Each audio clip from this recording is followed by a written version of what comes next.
recevons en ce jour une dame, Alison Abélé, qui se remarque dans le domaine des finances et dans le domaine également de l'entrepreneuriat. C'est un plaisir pour nous de la recevoir sur ce plateau. Bonjour mademoiselle Alison. Bonjour monsieur. Vous allez bien? Oui, bien et vous? Très bien, ça va, merci. Voilà, qu'est-ce qu'on peut retenir de vous quand on présente Alison? Ok. D'abord, je voulais dire merci pour l'opportunité que vous me donnez de venir parler de moi et de venir surtout parler de ma marque. D'accord. Ce qu'il faut savoir de Alison, c'est que c'est une analyste crédit d'une banque de la place, donc de formation en fait, mais qui a eu envie d'apporter de la valeur en fait, et donc de créer quelque chose. Et ça part d'une marque qui s'appelle Al Fashion, qui se spécialise en ce moment dans tout ce qui est articles fait main, made in Côte d'Ivoire. Donc, principalement, c'est ce qu'il faut retenir de nous. D'où vous avez eu cette idée de pouvoir innover dans ce domaine? Parce que, à la limite, c'est comme si vous faites la promotion des produits ivoiriens. C'est ça. Et qu'est-ce qui a motivé ce choix? Ouais. J'ai commencé dans l'entrepreneuriat. Bon, en fait, j'appelais pas ça comme ça à la base. J'ai commencé dans la vente en ligne par différents articles en fait. J'ai vendu des vêtements importés de l'étranger, j'ai vendu des montres, des bijoux et accessoires et tout, toujours importés de l'étranger. Et je me suis demandé à un moment pourquoi les Ivoiriens, pourquoi les Africains étaient tellement attirés par ce qui venait de l'extérieur. Alors que, en fait, on crée des choses ici, mais qui ne sont pas valorisées. Donc, je me suis dit que c'était peut-être ce qui manquait, la valorisation de ce qui se passe ici, de ce qu'on a ici. De notre patrimoine. Oui, de ce qu'on arrive à faire, en fait, de nos capacités. Donc, c'est de là que c'est parti. Après, ça ne s'est pas fait tout de suite, mais au fur et à mesure, j'ai pu rencontrer des artisans qui m'ont intéressée par leurs activités, par leurs œuvres. Et après, j'ai commencé à m'y mettre moi-même. Donc là, je confectionne aussi quelques articles. Donc c'est vraiment ça que j'essaie de véhiculer comme message, que la Côte d'Ivoire a quelque chose qu'elle peut apporter en fait au monde aussi. D'accord, donc là je pense que nous sommes dans le domaine de l'innovation et vous avez l'habitude de rencontrer, tout à l'heure vous l'avez signifié, les artisans et autres. Comment du coup ceux-ci ont perçu, je vais dire, le message ou au-delà de ce message, l'activité que vous entreprenez? Ok, ils ne sont pas forcément associés à la manière dont je vais présenter leur création. Là où ça les impacte eux, c'est que ils ont un revenu peut-être fixe grâce à moi qui vient s'ajouter en fait à ce qu'ils avaient déjà. D'accord. Et donc c'est plus là que ça les impacte eux. Par contre, ce que j'essaie de faire percevoir aux autres en fait, c'est que les 10 artisans là, ils sont là, ils font leur travail comme tous les jours. Ils travaillent de leurs mains, ils font des choses bien, des choses jolies à voir, des choses que vous auriez aimé si vous les aviez connues en fait. Et donc c'est ce que j'essaie de présenter.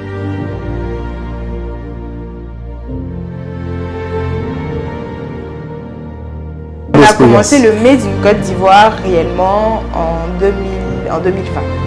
Comment s'est fait cette transition d'une boutique ordinaire qui se spécialise en une boutique Made in Côte d'Ivoire? Comment s'est fait cette transition? J'ai envie de dire que c'était sous inspiration divine. Vous l'avez vu, ouais. Donc, c'était vraiment sous inspiration divine. Donc, une nuit, vous étiez couché et puis non, j'étais plutôt en train de marcher. Et puis, j'étais à Treichville. D'accord. Donc, je me suis retrouvée chez un couturier. D'accord. Chez un couturier que je partais de base et je me suis retrouvée dans une zone où il y avait beaucoup de fabricants de chaussures en fait. Et j'ai regardé ça 2 minutes et je me suis dit waouh, il faut que je l'approche, il faut que je vois ce qu'ils font, il faut que j'essaie de parler de ça, je sais pas, et c'est parti comme ça. Donc je l'ai approché, j'ai pris son numéro, je lui ai demandé s'il avait WhatsApp, il avait ça. Ça m'a étonnée. Donc c'est de là que c'est parti en fait. Donc j'ai commencé à travailler avec lui. Ensuite, on a commencé avec d'autres artisans, donc c'était pas le seul, puisqu'il a fallu un peu diversifier la provenance de la marchandise, parce que s'il avait le monopole, j'aurais eu plus de délais, des trucs comme ça. Donc, chercher d'autres artisans qui font à peu près la même chose. Et puis là, je réfléchis à d'autres artisans, pas forcément fabricants de chaussures. D'accord. Bijoutiers, fabricants de sacs, fabricants de vêtements. Okay. Donc c'est vraiment de là que c'est parti. Donc du coup, si je me résume, on parle d'un concept. Et le concept, il est instantané, ou bien ce concept a une histoire. C'est parti peut-être d'un rêve qui date de 5 ans, de 10 ans, ou bien tout d'un coup, en marchant, on a l'idée d'entreprendre. Dans votre cas? Non, dans mon cas, l'idée d'entreprendre a été mûrie pendant des années. Pendant des années? Ouais, pendant au moins 3 ans. D'accord. Donc c'était un rêve oui. qui était précis ou qui était je veux entreprendre, ou bien? C'était une volonté. C'était une volonté. Ouais, c'était une volonté de faire autre chose que travailler pour des gens en fait. Pourquoi vous avez horreur de travailler pour des gens? En griffe, horreur en griffe. Voilà, vraiment en griffe quoi. pas que j'ai horreur, mais je me dis si je peux travailler pour des gens peuvent travailler pour moi en fait. Okay.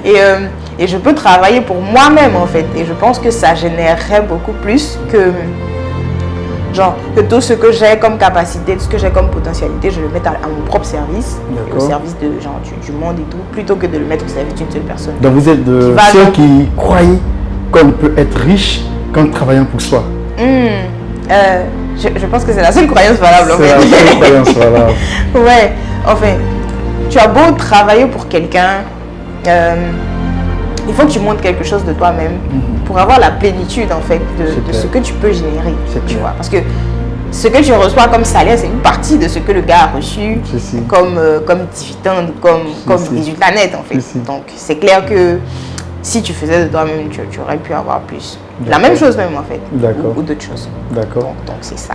Et quelle a été votre première difficulté? Parce que il y a beaucoup de personnes qui, comme vous, désirent entreprendre, mais la tendance, ce qui est général, c'est qu'on a l'impression qu'on est bloqué dans ce rêve-là par le manque, je veux dire, de ressources, le manque de finances ou le manque de financement.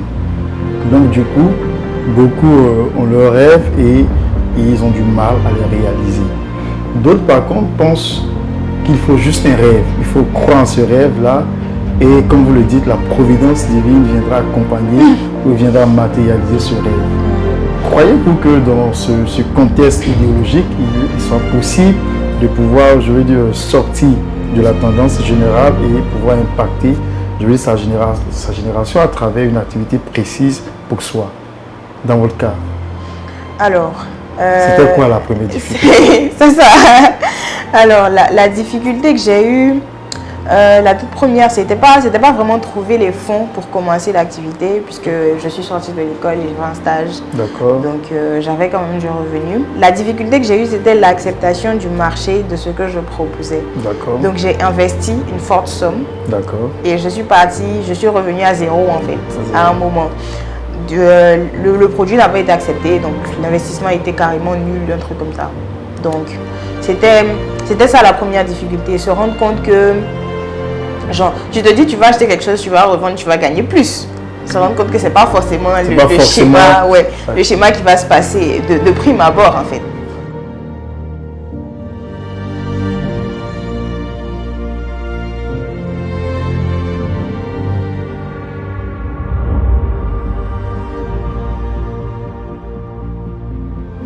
Pour vous, l'échec, c'est pratiquement un tremplin. Ce Ouais. n'est pas, Il faut que ce soit un tremplin. Il faut que ce soit un tremplin. Ouais. Il ne faut pas que ce soit un moyen d'abandonner. C'est ça. C'est ça. Tu vas commencer une activité. Après, il y a l'autre... ce que vous avez dit, qu'on attend forcément de grands moyens. Quand j'ai recommencé la deuxième fois, je pense pas que j'ai mis plus de 15 000 ou 20 000 en fait pour recommencer parce que j'avais fait un grand investissement une première fois et je me suis dit que c'était peut-être la raison pour laquelle il y a eu le flop en fait. Il faut avoir un échantillon, essayer de voir ce que les gens vont en penser, comment ça va être présenté. Et après tu vois si tu peux étaler, si tu peux agrandir le truc et tout. Mais il faut partir d'un échantillon. Donc l'échantillon, en fait, il nécessite pas de grands moyens, en fait. Tu es toujours connecté sur ton téléphone, oui. que tu aies de l'argent ou pas en fait. Oui, Donc quand tu vois, c'est carrément un essentiel. Oui. Donc tu pars de ça, tu mets tes 10, 20 000 dans quelque chose que tu revends qui va te rapporter 30 000. Oui, tu vois, tu as déjà ta marge de 10 000 que tu peux utiliser pour refaire d'autres choses. Donc je pense que j'ai peut-être commencé par un grand investissement, mais c'est pas bloquant en fait. C'est pas bloquant. C'est pas bloquant.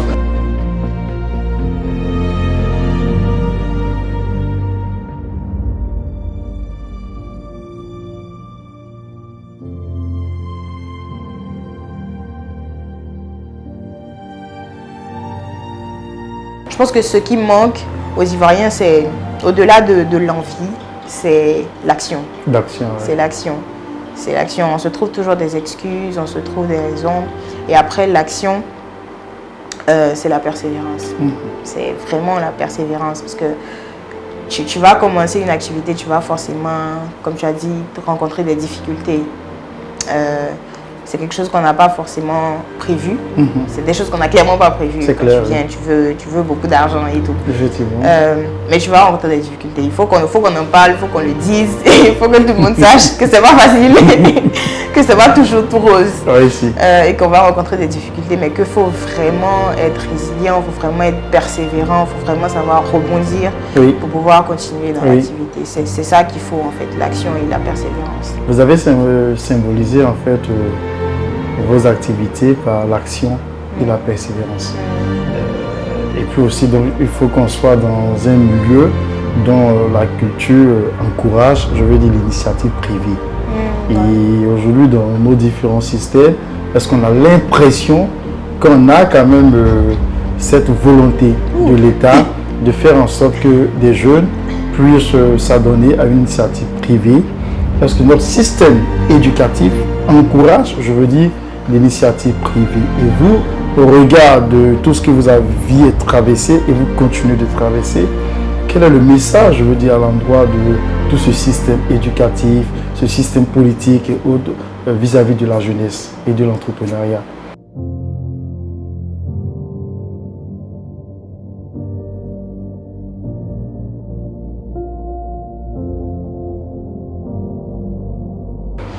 J'ai envie de dire oui et non en fait à la fois, parce que l'État ivoirien va te faire croire qu'il a envie d'encourager l'Ivoirien à entreprendre. Ils ont même commencé à en parler dans les formations depuis le CP1. Tu vois que l'entrepreneuriat est devenu une des matières au programme et tout. Donc ils veulent dire que dans quelques années, ça ne sera plus le système qu'on connaît aujourd'hui où tu as des entreprises, quand tu finis tes études, tu rentres dans une entreprise, tu fais ton stage, après tu travailles et tout. C'est ce qu'ils ont envie de nous présenter, mais dans les faits, c'est vraiment pas ça, quoi. Oui, dans la pratique, je regarde juste le dernier annonce fiscale qu'ils ont fait sortir, où les livreurs ont besoin de je ne sais plus quel montant pour pouvoir ouvrir des entreprises. Je veux dire, des petits livreurs ont acheté leur moto, ils essaient de se débrouiller, et tu viens leur dire de déposer quel capital pour venir exercer 540 000, je crois. Pour venir exercer 5 400 000, c'est ça. 5 400 000. Et il paraît que ça, c'est pour quoi la même. Il y a 10 millions aussi pour un autre type d'entreprise. Vraiment, c'est juste incroyable en fait. C'est juste pas possible d'accepter ça. Et j'ai même vu des policiers arrêter des livreurs, enfin des gens en moto, pour pouvoir vraiment mettre en application cette législation. C'est juste. Ils nous font croire qu'ils veulent nous aider, qu'ils veulent nous pousser, nous mettre dans le bain de l'entrepreneuriat, mais dans les faits, on est juste étouffé en fait. L'Ivoirien est juste étouffé, il peut pas déployer ses ailes. C'est pas encouragé. Donc c'est un peu triste, c'est dommage. On ne voit pas ce soutien de l'État en fait dans les activités des Ivoiriens.